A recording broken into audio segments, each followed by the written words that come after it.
تو حضرت 2020 اور 2021 کے درمیان آپ کا ایک ویڈیو تھا اجمیر کا جو ہم نے دیکھا تھا، اس میں آپ نے حضور مسیح ملت سے سرکار سید بہاء الدین رحمۃ اللہ علیہ کی حیات مبارکہ پر ایک کتاب لکھنے کی خواہش ظاہر کی تھی۔ جی جی تو کیا آپ بتا سکتے ہیں کہ اس کتاب کا جو معاملہ ہے ابھی جو لکھنے کا ہے وہ کہاں تک پہنچا ہے؟ جی مسیح ملت نے جو روح رفع اجمیر شریف کی جی جی کتاب پوری سوانح عمری لکھی تھی، اجمیر شریف میں میری ملاقات ہوئی اور وہاں پر آپ نے پیش کی کتاب۔ میرا یہ مطالبہ آپ سے ہوا کہ سرکار سید بہاء الدین بدر الہند رحمۃ اللہ علیہ سلسلہ قادری، چشتی، نقشبندی، سہروردی میں چاروں سلاسل میں آپ کو خلافت ہے جی اور آپ ہندوستان کے اندر بہت پائی کی ہستی، بڑی شخصیت ہے، لیکن علماؤں کو اور خانقاہ والوں کو ان کے بارے میں علم نہیں ہے۔ جی کیوں نہیں ہے کہ وہاں پر کوئی بڑا ادارہ نہیں رہا اور وہاں سے علماء کرام بن کے نہیں نکلے، اس لیے لوگوں کو وہاں کے بارے میں زیادہ معلومات نہیں ہے۔ آپ کی بہت بڑی شخصیت ہے سلسلہ قادری میں، بہت پائے کے بزرگ ہیں، آپ کو ڈائریکٹ بغداد شریف سے سرکار سید پیر مصطفیٰ بغدادی رحمۃ اللہ علیہ سے خلافت حاصل ہے۔ میں نے آپ سے عرض کیا کہ آپ ہمارے خلیفہ بھی ہیں اور سلسلے کا کام بھی کر رہے ہیں، آپ سرکار بدر الہند پر کوئی کتاب لکھیے گا۔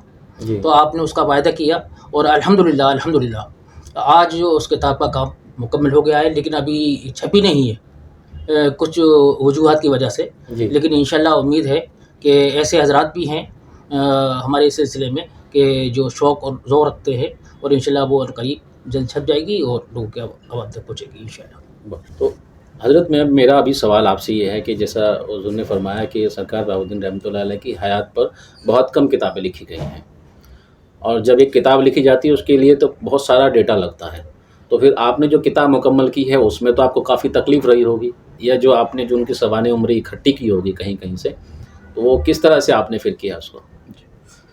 بسم اللہ الرحمن الرحیم۔ جب انہوں نے حکم دیا، سمجھیے بڑوں کا حکم تو حکم ہوتا ہے، تو جب سرزمین اجمیر میں نے عہد لیا، تو اس کے بعد دوسرے سال جب ماہ رمضان میں حضرت خواجہ حمید الدین صاحب جو ہمارے مرشد ہیں کہ چاروں سلسلے کی خلافت عطا کی، اور جب سے میں نے اس لائن کو جو ہے محنت کرنا شروع کیا، تو آپ ماہ رمضان میں سمجھیے کہ ایک پورا ماہ رمضان انہوں نے میرے ساتھ پوری رات وقت دیا ہے۔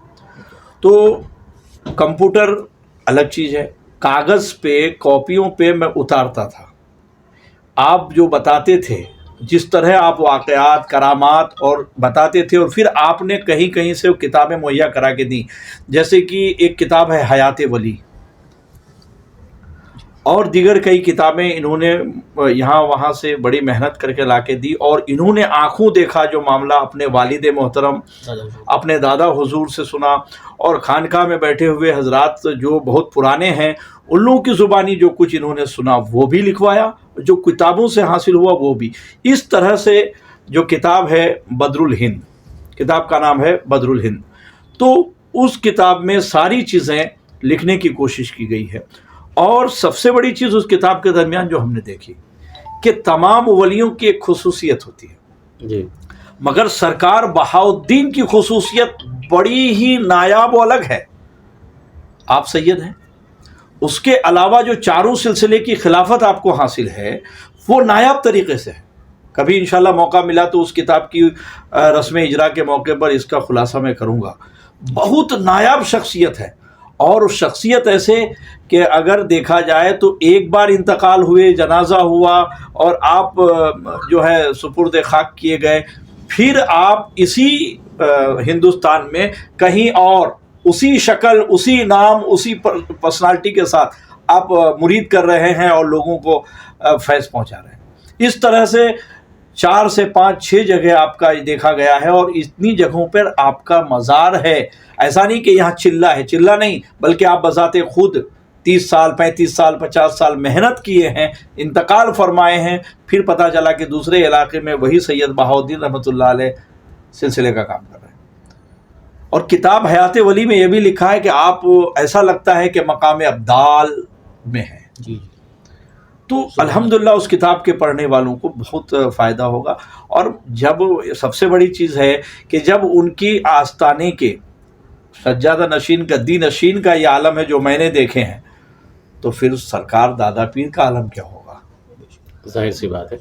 تو بس انشاءاللہ رسم اجرا جب ہوگا تو اس کے بارے میں ہم انشاءاللہ پورا خلاصہ کریں. اور سب سے بڑی چیز کتاب پڑھنے والوں کو خود ہی معلوم پڑے گا کہ اس کتاب میں ہے کیا. مگر پوری محنت میری سمجھے کوئی محنت نہیں ہے، ساری محنت حضرت کی ہے کہ رات بھر ماہ رمضان میں جاگتے، ہمیں بتاتے اور ہم کاغذ پہ لکھتے جاتے.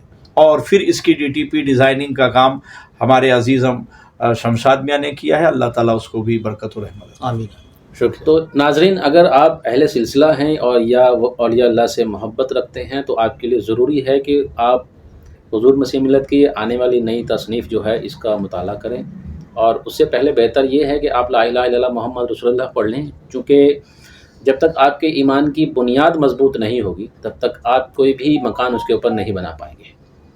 ہمارا جس کو ہم اسلام بولتے ہیں اس کے بانی، حالانکہ وہ نبی کریم صلی اللہ علیہ وسلم کے زمانے سے اسلام نہیں ہے، اسلام اس سے بہت پہلے سے ہے، لیکن اگر آپ نبی کریم صلی اللہ علیہ وسلم کی حیات مبارکہ پڑھ لیں گے، نبی کی زندگی میں جو واقعات گزرے ہیں اور انہوں نے کس طرح سے اس دین کو مکمل کیا ہے، جب تک وہ معلومات آپ کو صحیح معلومات حاصل نہیں ہوگی تب تک آپ کہیں بھی کوئی بھی چیز حاصل نہیں کر پائیں گے.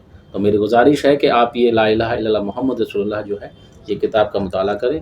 کتاب حاصل کرنے کے لیے آپ کو نیچے ڈسکرپشن میں لنک اور کانٹیکٹ نمبر مل جائیں گے. شب بخیر.